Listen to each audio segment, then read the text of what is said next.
नाजरीन, आज मैं आपको ज़ियारत कराने वाला हूँ मुगलिया दौर के उस सूफी दरवेश बुजुर्ग की, जिनको मुगलिया दौर में ही शहीद कर दिया गया था। और शहीद करने के बाद उनके कटे हुए सर ने भी कलमा पढ़ा था, अल्लाह अकबर। उस दौरान वक्त जो भी लोग मौजूद थे, इस वाक़ये के बाद वो लोग बहुत हैरान थे। और ये दिल्ली के बाइस ख्वाजगान की बहुत ही मशहूर और मारूफ दरगाह है। इनकी आज हिस्ट्री के बारे में मैं आपको बताऊंगा, इनकी सीरत के बारे में बताऊंगा, इनका कहाँ से ताल्लुक़ था और कब किस वजह से इनको शहीद किया गया था। इस वीडियो में पूरा कवर करेंगे। लेकिन वीडियो शुरू करने से पहले मेरी आपसे गुजारिश है, अगर आप हमारे चैनल पे राह सफ़र पे नए हैं तो प्लीज़ हमारे चैनल को सब्सक्राइब कीजिए। अस्सलाम वालेकुम वरहमतुल्लाहि वबरकातुहू। मोअज़्ज़िज़ नाज़रीन, मैं हूं आपका मेज़बान मोहम्मद समीर और हमारे चैनल राह सफ़र में आप सबका तहे दिल से खैर मकदम है। आज मैं मौजूद हूं दिल्ली जामा मस्जिद के गेट नंबर 2 के सामने, एक मशहूर मारूफ दरगाह सूफ़ी शहीद सरमद बाबा रहमतुल्लाह ताला अलैह के यहाँ। आज इस ब्लॉग के अंदर उनकी पूरे दरगाह की ज़ियारत करेंगे और उनकी सीरत के बारे में बताएंगे आपको। तो ये जो व्लॉग है, ये वीडियो है, बहुत ही इंटरेस्टिंग और इन्फॉर्मेटिव है। इसको पूरा देखिएगा। स्टार्ट करते हैं दरगाह शरीफ के अंदर। नाजरीन, आपका पूरा नाम हजरत सईद सूफी सरमद शहीद रहमतुल्लाह ताला अलैह है। आपकी पैदाइश 1590 ईस्वी में ईरान के काशान शहर में हुई थी। आप एक यहूदी घराने में पैदा हुए थे। आप पैदाइश से एक यहूदी थे। काशान शहर में पैदाइश होने की वजह से ही आपको काशानी भी कहा जाता है। नाजरीन, आपके ख़ानदान में जो काम होता था, आपका ख़ानदानी काम जो था कालीनों का था, और आपके ख़ानदान में कुछ एंटिक और यूनिक आइटम बना करते थे, नक्काशी वाले।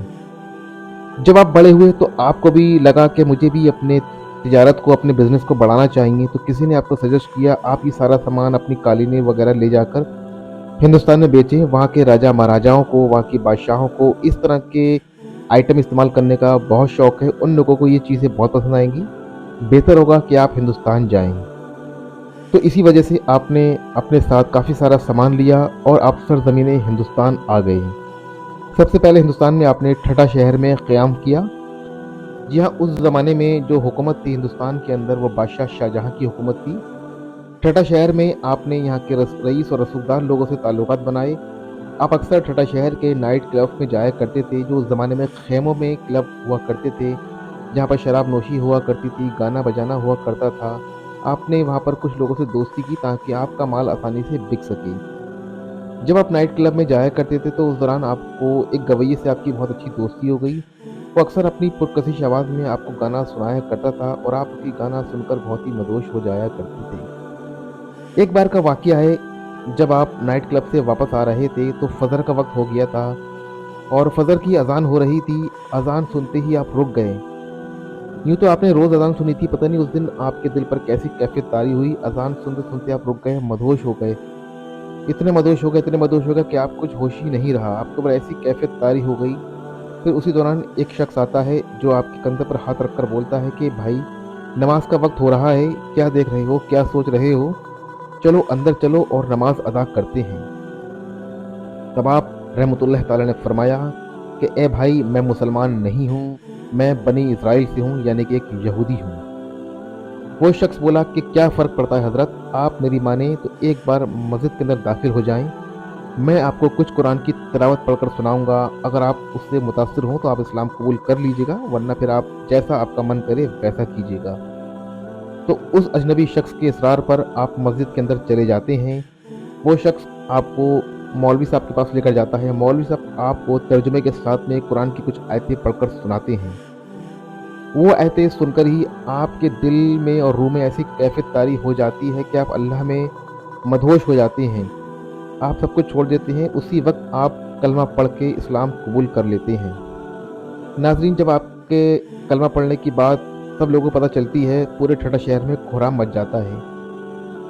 आपका नाम उसी दिन के बाद से ही आपका नाम सईद पड़ गया था। आपका पहले नाम, यहूदी नाम जो कुछ और हुआ करता था, आपको काशानी लोग कहा करते थे, लेकिन बाद में आपका नाम सईद पड़ा इस्लाम कबूल करने के बाद।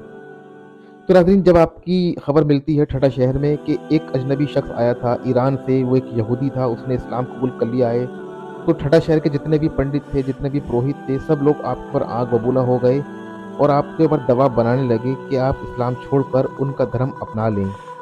आपने जवाब दिया कि ऐसा नहीं हो सकता, मैंने दिल से कलमा पढ़ा है, अब इस्लाम मेरी नस नस में है। अब तो कलमा मेरी कब्र के साथ में ही जाएगा, मैंने कि मेरी आखिरी सांस में ही कलमा ख़त्म होगा। ये सुनकर पंडितों ने बहुत कोशिश करी और जो गवैया उनका दोस्त बना था, उनको गाना सुनाया करता था, इत्तेफाक से वो भी एक पंडित का बेटा हुआ करता था। उन लोगों ने उसको भी लालच दिया कि इसको ऐसा गाना सुनाओ, ऐसा गाना सुनाओ कि फिर से ये पुरानी बुराइयों में मुब्तला हो जाए और फिर से वापस आ जाए। उस गवैये ने बहुत कोशिश करी लेकिन आपने उसकी एक ना मानी। इस्लाम कबूल करने के बाद आप फिर सूफी दुर्वेशों की सोबत में चले गए। आपने उनसे इल्म दीन सीखा, इल्म तसव्वुफ और इल्म मारिफत सीखी। इसके बाद आपने फ़ारसी में कुछ रुबाइयाँ लिखी, क्योंकि आप ईरान के रहने वाले थे तो फ़ारसी आपकी ज़ुबान थी। फ़ारसी ज़ुबान में ही आपने काफ़ी सारी रुबाइयाँ लिखी और आपने उस गवैये को बुलाया और आपने उसको फरमाया कि इन रुबाइयों को पढ़कर सुनाओ। वो गवैया शख्स अक्सर आपको फ़ारसी की रुबाइयाँ पढ़कर सुनाया करता था और वो रुबाइयाँ सुनने के बाद आप काफ़ी खुश हुआ करते थे, याद इलाही में झूमा करते थे। लेकिन ये दौर ज़्यादा लंबा नहीं चला, क्योंकि ठठा शहर के सारे पंडित और पुरोहित आपके दुश्मन बन चुके थे। एक दिन उन सब लोगों ने मिलकर आपको बहुत मारा पीटा और आपके जिस्म के सारे कपड़े फाड़ दिए। आपको बिल्कुल बिरहना यानी कि बेलिबास कर दिया। बेलिबासी की हालत में आपको ठठा शहर से बाहर कर दिया जाता है। नाजरीन, रिवायत में आता है कि जब आप ठठा शहर से बिरहना हो गए थे, उसके बाद आपने कभी भी अपने जिस्म पर कपड़े नहीं पहने। आप हमेशा बेलिबास ही रहे, क्योंकि उस वक्त तक आप फना फिल्ला पर फाइज हो चुके थे। आप मसरूफियत को पहुंच चुके थे, आप मजजूब हो चुके थे, यानी कि आपको खुद का होश नहीं था कि आप क्या कर रहे हैं, क्या खा रहे हैं, क्या पी रहे हैं, क्या उठ रहे हैं, क्या बैठ रहे हैं। नाज़रीन, मजजूब यानी कि दुर्वेश और मसरूफ़ वो शख्स होता है कि वो आपके सामने कुछ ऐसी ऊट-पटांग हरकतें करेगा जिसको आप गलत समझेंगे, लेकिन इसका करने का नज़रिया कुछ और होता है। यानी कि ज़ाहिरी जो उसका नज़रिया है वो कुछ और है, बातिनी नज़रिया कुछ और है। क्योंकि वो फ़ना फ़िल्ला पर फ़ाइज़ है, वो अपनी मसरूफ़ियत में, अपनी दुर्वेशी से पता नहीं क्या कर रहा है, आप नहीं समझ पाओगे। क्योंकि ये सिर्फ़ अल्लाह के बहुत नज़दीक हो जाते हैं, अल्लाह के बहुत करीब हो जाते हैं। तो नाज़रीन, ठठा शहर होने के बाद आप लाहौर में कुछ दिन रुकते हैं। लाहौर रुकने के बाद वहाँ पर आपका मन नहीं लगता है। लाहौर से आप फिर साउथ इंडिया के हैदराबाद जाते हैं। वहाँ पर आपने कुछ दिन क़याम किया, लेकिन आपका वहाँ भी मन नहीं लगता है। तो फिर आप दिल्ली तशरीफ़ लाते हैं और यहीं की सुकूनियतों को अख्तियार करते हैं हमेशा के लिए। दिल्ली की जामा मस्जिद के पास आपने अपना ख़ैमा लगाया, वहीं पर आप रुकते हैं। रात दिन सुबह दोपहर शाम वहीं पर ही आप अल्लाह की तंबीह करते हैं, अल्लाह की इबादत करते हैं। लोग आपके पास अक्सर आया करते थे, आपकी बातें सुना करते थे और आपसे बहुत मुतासिर हुआ करते थे। जोक दर जोक आपकी मशहूरियत बढ़ती चली गई। तो उस ज़माने के बादशाह शाहजहाँ का बेटा दारा शिकोह को पता लगा कि हमारे दिल्ली शहर में कोई सूफ़ी दुर्वेश शख्स आया है जो कि मजजूब है, मसरूफ़ है, याद इलाही में रहता है। तो दारा शिकोह ने आपसे मिलने की ख्वाहिश ज़ाहिर की और अपने सिपाहियों को भेजा कि उस शख्स को मेरे पास लाओ, मैं उससे मिलना चाहता हूँ। जब सूफ़ी सरमद शहीद रहमतुल्लाह ताला अलैह दारा शिकोह के पास आए, तो आप सरमद शहीद रहमतुल्लाह ताला ने इल्म तसव्वुफ़ और इल्म मारिफत के बारे में आपको बहुत सारी बातें बताई, जिन बातों को सुनकर दारा शिकोह बहुत मुतासिर हुए और समझ लो आपके दीवाने हो गए। उस दिन के बाद से दारा शिकोह और सूफ़ी सैयद सरमद शहीद रहमतुल्लाह ताला अलैह के बीच में बहुत गहरे ताल्लुकात हो गए, बहुत अच्छी दोस्ती हो गई। लेकिन ये दोस्ती ज़्यादा लंबी नहीं चल सकी, क्योंकि उस दौरान वक्त जो बादशाह शाहजहाँ थे, उनके बड़े बेटे औरंगज़ेब ने बगावत कर दी थी गद्दी को लेकर। उन्होंने अपने वालिद शाहजहाँ को जेल में क़ैद करवा दिया था और जितने भी करीबी थे दारा शिकोह के सबको कत्ल करवा दिया, यहाँ तक कि उन्होंने दारा शिकोह तक का कत्ल कर दिया और दिल्ली की गद्दी पर खुद काबिज़ हो गए थे। जब औरंगज़ेब बादशाह दिल्ली की गद्दी पर काबिज़ हो गए तो उन्होंने अपने साथियों से कहा कि कोई भी ऐसा शख्स बाकी ना रहे जो कि दारा शिकोह के नज़दीक था।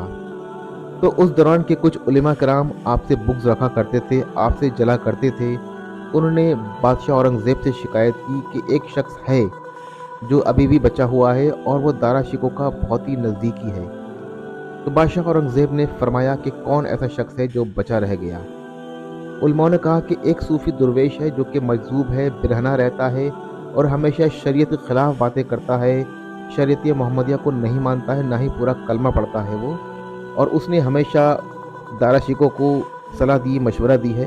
वो दारा शिकोह का सबसे करीबी शख्स है और वही शख्स बाकी रह गया है।